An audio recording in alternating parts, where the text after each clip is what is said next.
After spending the last couple of days with the new Tesla Model S Plaid, I can confidently say it is the best Tesla ever made, and it might very well be the best daily driver money can buy. It's faster than a Bugatti Chiron, it's comfortable, it sits 5 people, and it's packed with technology, but no car is perfect. So here are 5 things I hate about the new Model S Plaid. The first thing I hate about the Tesla Model S Plaid is the Yoke wheel at low speeds in parking lots and in the canyons. Let me show you what I mean.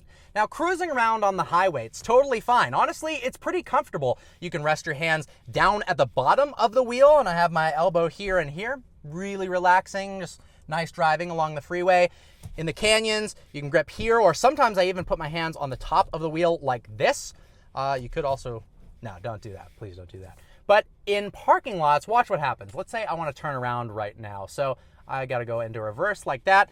Now, to turn the wheel, you're normally used to going like this, but all of a sudden, something's missing. And oftentimes, you end up in scenarios where you miss the wheel. And if you have to do a maneuver quickly, let's say a car's coming, and you've got to turn around in the middle of the road, it is really awkward doing all of these different maneuvers, not having the top of that wheel.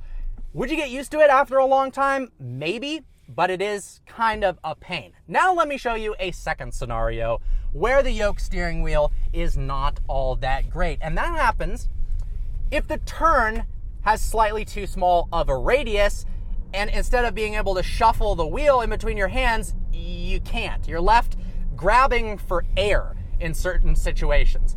So this one is fine, not too tight of a turn. But when it gets super tight, my arm's coming down and I'm wanting to change my hand position because the steering ratio at 14:1 isn't very quick.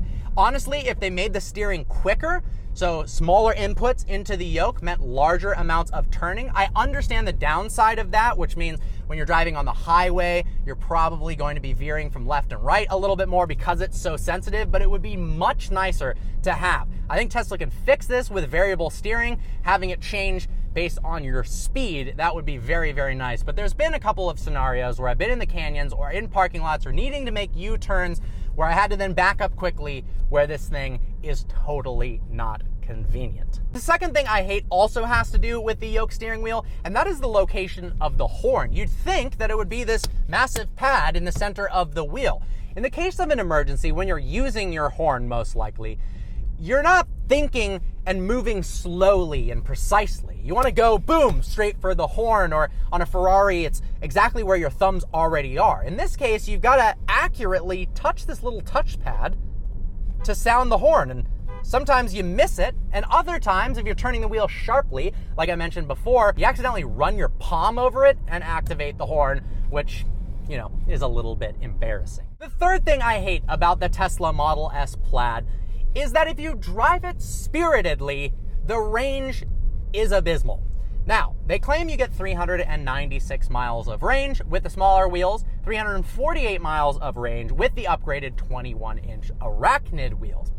I've gotten something closer to 150 to 170 miles when I pretty much floor it almost at all times. Because, look, why would you not do that in a Tesla Model S Plaid? And that also includes a decent amount of freeway driving where I wasn't flooring it. I keep the car in Plaid mode pretty much all of the time because chill mode is just boring. You'd get a little bit better range, of course, if you're in chill mode, but why would you do that in a Tesla Model S Plaid?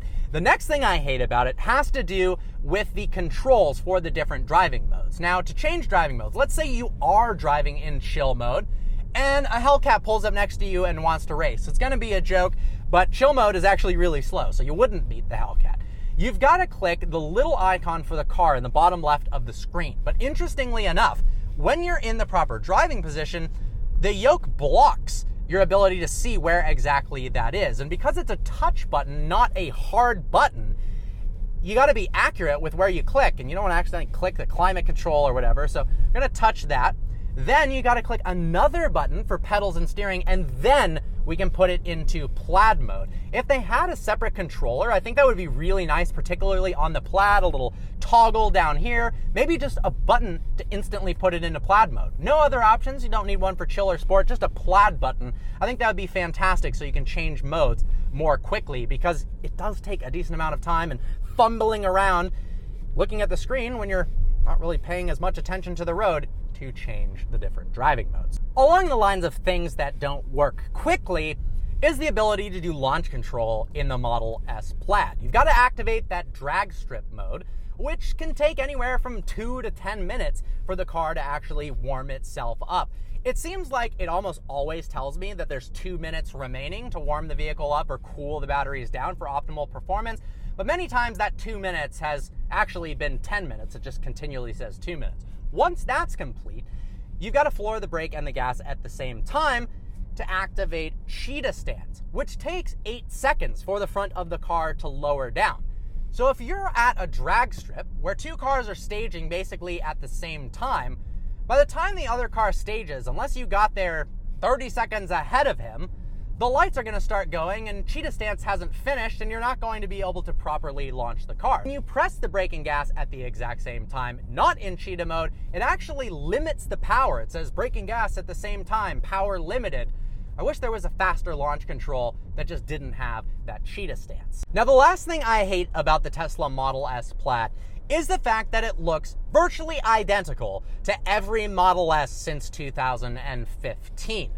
This is the fastest production car in the world, and it wouldn't have been that difficult for them to have a much more unique front end, some crazy side skirts maybe, a better looking rear diffuser, and really make the Model S Plaid look unique. In fact, if you go in the configurator and you look at the difference between the Model S Plaid and the soon-to-be released Model S Long Range, the only difference that you can tell is that there's a spoiler and different wheels. That's legitimately it. Yes, it is wider. Yes, there are some tweaks to the front and rear fascias. The interior, very little complaints about the interior. It's completely redesigned and it looks phenomenal, but the outside just looks bland to me. I think they could have done something more aggressive, and if you're comparing the looks to the Taycan Turbo S, the Porsche is a better looking car. This thing is beautiful, but it doesn't look as unique and exciting as I wish it did. Some things I wish they offered on the Model S Plaid. One, a heads-up display. Yes, finally, we do have a screen here right in front of the yoke that you can see the speedo very nicely. On the Model 3, when it was actually on the central display, it was a total pain. You kind of had to look to the side, which was distracting to know how fast you were going.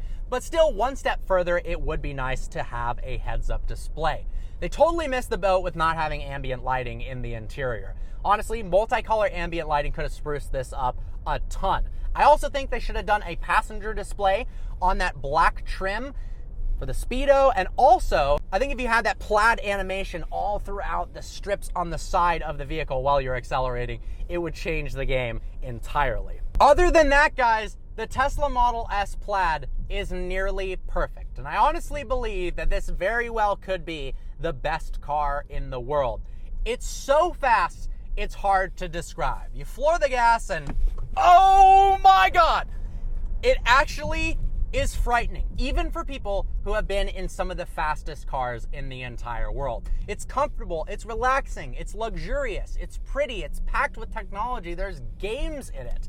It's pretty hard to beat, considering you can take 5 people along and wipe the floor with a Bugatti Chiron. Well, guys, I hope you enjoyed today's video. Like always, please browse the channel and subscribe. I look forward to seeing you next video.